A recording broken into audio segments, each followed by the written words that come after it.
At 2,640 feet, Felixstowe Pier was the third longest in the country when it was opened in 1905. The pier was constructed of wood and designed as a jetty for steamer services which connected London with the resorts along the coast. It replaced the older pier at Felixstowe Dock as it directly served the resort.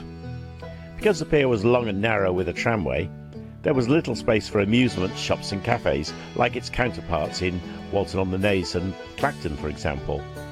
And it wasn't until the late 1920s before facilities were put in at the landward end.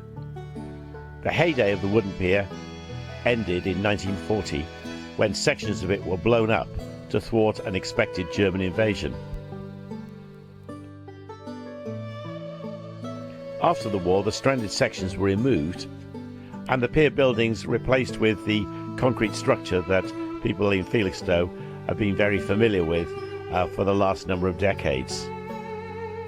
The boardwalks, tramway and wooden supports of the remaining 450 feet of pier were replaced with concrete, and only the railings and some of the wooden deck beams of the original pier remain.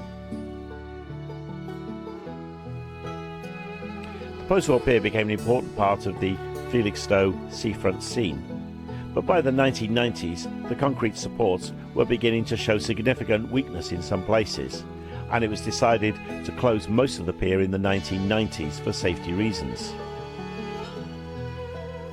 In recent years there have been various schemes suggested to replace the tired pier building, but in 2016 at last work began.